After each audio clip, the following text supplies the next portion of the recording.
Hello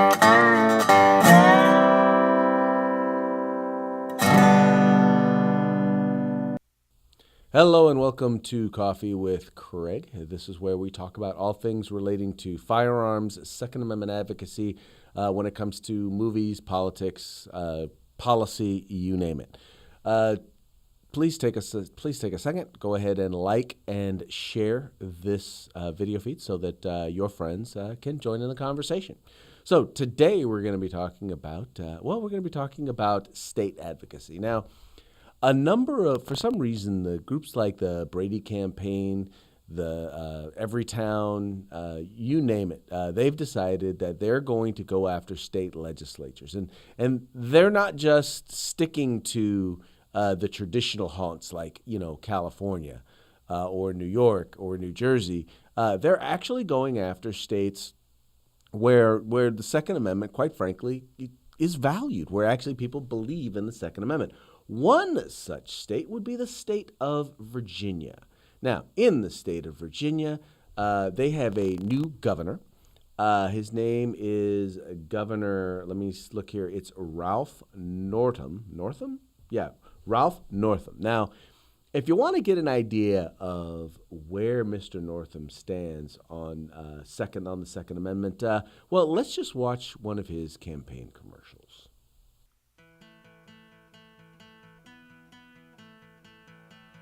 I took care of wounded soldiers who have been on the receiving end of an assault weapon. I can tell you what assault weapons do to human beings, and there is no reason of any that we have assault weapons on our streets and our societies. I have taken care of toddlers, unfortunately, that pick up loaded weapons on the bedside and either shot themselves or a sibling. We have smart gun technology that only my fingerprint will discharge that weapon. So the answer to your question is, what are we waiting for? That's why these elections have such tremendous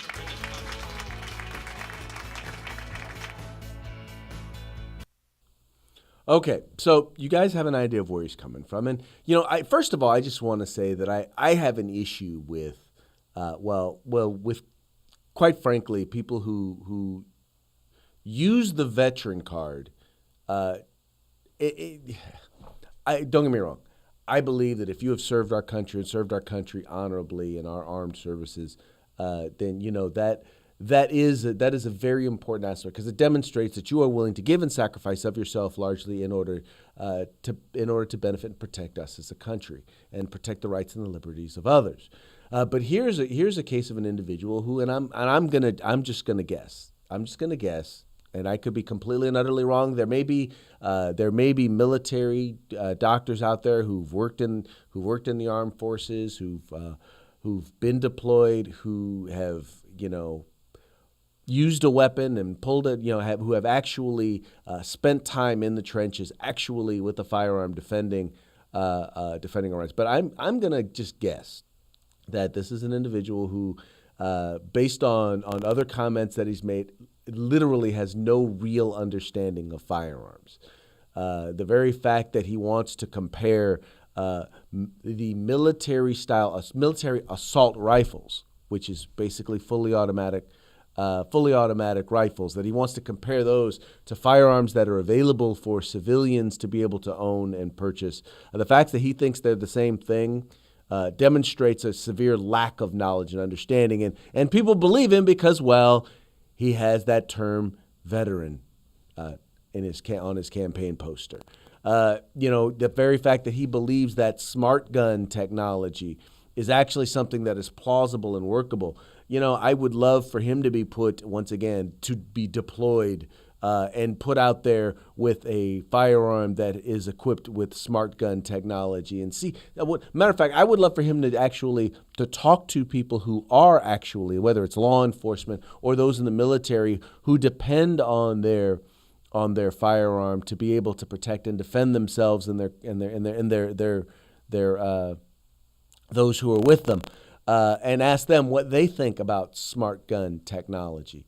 Whether or not it is actually viable, and whether or not the failure rates for smart gun technology is something something that is acceptable.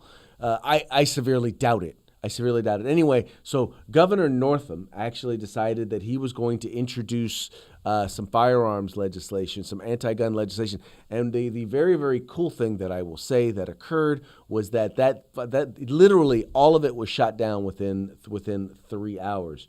A good friend of ours, and I think you all know, Dr. John Lott, actually made it a point to show up and to testify against a number of the measures that were there in the state of Virginia that were heard, and literally every single one of the ideas, the anti-gun, anti-Second Amendment, anti-civil rights pieces of legislation that were proposed and supported by the governor got shot down. Now, I offer this to you, and I say this to you to tell you this. Look, they are not slowing down. They are not, for those of you who think that you are, well, hey, I'm in Texas or I'm in Arizona or I'm someplace wherever you think you are and you think that your right to keep and bear arms is safe, let me tell you, it is not. All right, it is not. You cannot get lax. You must look to the organizations that are there in your state, because like I said, they're realizing more and more that they're going to have a hard time at the federal level. They're going to have a hard time getting anything through because you've got a majority there in Congress, a majority party that believes in, for the most part, in the right to keep and bear arms. We may have a difficult time getting them to advance and really pass law that is going to further protect our rights. But I definitely don't believe we're going to see legislation coming from them that is going to take away our rights, at least not that majority party. And even in the minority party, you've still got individuals who are in states, who come from states where their constituents believe in the right to keep and bear arms. So you're going to have a hard time getting an overwhelming amount of support. But at the state level, they're going to start to chip away and they're going to start to find opportunities for success. So it's important for us to stay on it. And quite frankly, one of the things that this guy said, he said, look, hey, elections have consequences, right? He said that. He said elections have consequences. And now what you need to know in the state of Virginia is that you have an executive who does not believe in your civil rights. He doesn't believe in your right to keep and bear arms. And he believes that the firearm that you use is the firearm that you have in your home. He believes that is dangerous and will do what he can to make sure that it is as inoperable as possible. That's who he is. That's who that party is. And that's where these folks are coming from. So it's important that we stand up and that we fight. Once again, just a quick shout out. I just want to say thank you to John Lott for showing up and debunking so many of the myths that were perpetrated regarding the Second Amendment and regarding firearms. Anyway, folks, that's going to be it for today's Coffee with Craig. Thank you so much for tuning in.